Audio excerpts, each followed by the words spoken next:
So here we go, man. Mark Battles debut album, Numb. Definitely got a similar dark vibe to Earl Sweatshirt a little bit, but basically he even mentioned it in the project to where I know y'all want bars and similes and metaphors and things of that nature, but I'm here to give you um, me. You know what I'm saying? My life, my struggles, what I've been through, and that's basically what he gave you on every track. He put together a great album. You gotta realize this is his first album, but he released 11 other projects. You know what I mean? Let me just say, I enjoyed the whole album. It wasn't a song on here I skipped. It wasn't nothing out of place on this album. I was just in the zone listening to it and was very amazed at that. But how I got upon Mark Battles, that's been in music since 2012. He owned his own label, Fly America.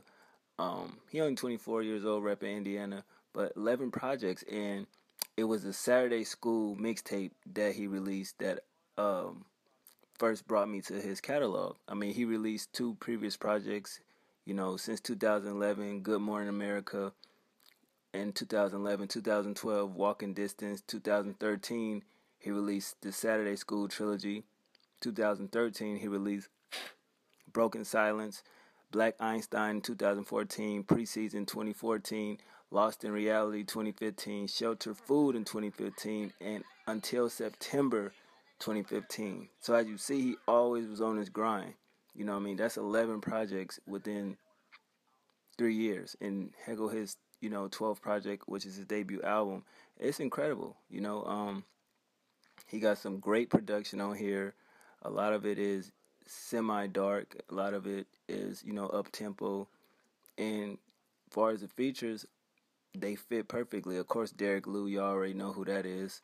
King Cap, Jack Davison.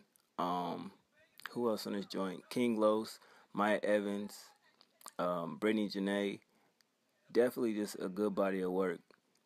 But it starts off with the album. The first song is Thanks in Advance. That's one of my favorite tracks off here. I definitely enjoyed the production. He just gave you, graphic, very not graphic, but vivid lyrics about himself, and just telling you in advance, thank you. And if you take it for what it's worth, you can appreciate the rest. Moving on to Grow, piano-based style beat. I enjoyed the background vocals a lot. I kind of zoned out to it. He gave you his life on this record as well, some deep lyrics. You definitely can dive into that. Just saying you want to grow as an artist.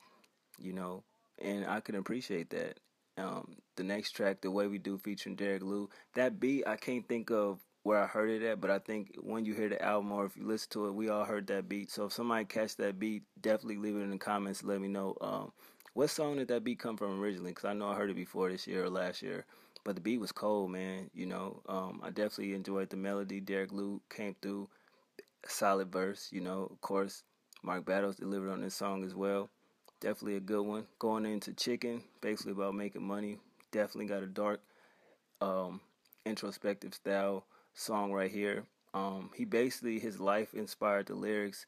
He talked about things from being homeless, haters, just a whole abundance of things. And I was just amazed at how far he's came. That was pretty dope. Going into Throw It Up / 50 Acres is track 5. The first half was dope as hell, man. I'm not even gonna front. The second half was this raw, trippy type of production. It's a crazy record. You kind of, sometimes with artists, when they do the double records, the first half could be doper than the second, but I enjoyed the whole joint on this one. Going into the next track, Sleep, featuring King Cap, Zach Davison, another favorite of mine. It's just a great song to vibe to. I enjoyed the lyrics, the production, everything about the song. Y'all should check it out. Everybody had a solid verse. I'm not trying to get an album away, but I just want y'all to listen to it and check it out. It's pretty dope. Moving on to Pressure, he threw a shot at Caitlyn Jenner. Well, I won't say a shot, but he said a bar about Caitlyn Jenner. He went off in the lyrics, like he went off. The beat is dark as hell, but he went off in the lyrics. It's just not really using the flow, like going crazy, like da da da da da. It's just what he's saying. He going off like bar, the bar, the bar. It's like, wow, it's insane. The next track, Savior / Now You Know, featuring Derek Luke, Maya Evans. The second half is my shit.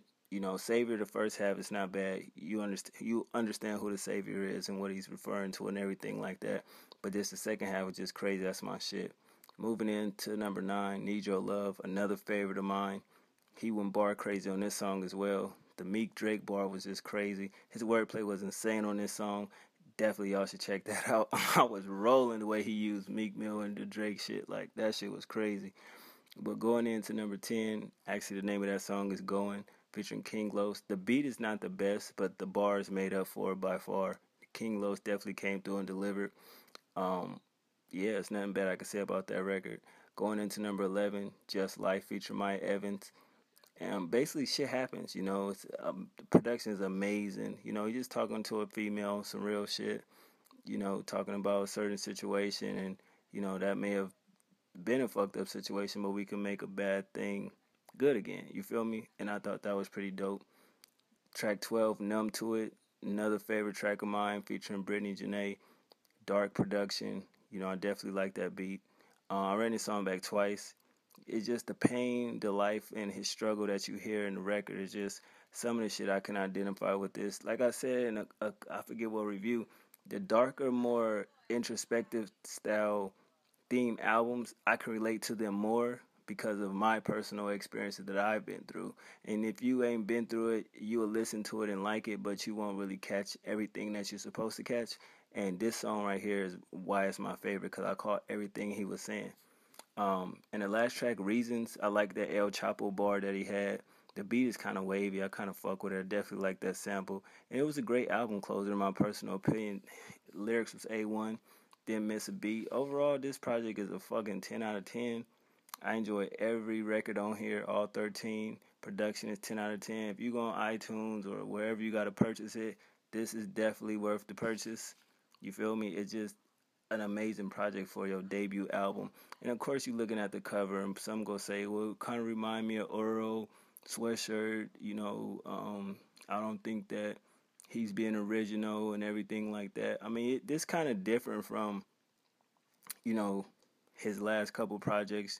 I can hear that in the music, but at the same time, maybe he decided to just give you him on his debut album, you know, let you know about who he is as a person, what he been through, you know, his ups and downs. But y'all take it for what it's worth. I fucking love this project. I'm actually gonna go buy it. And yeah, man, it's nothing more to say. Shout out to Mark Battles. Numb. 1.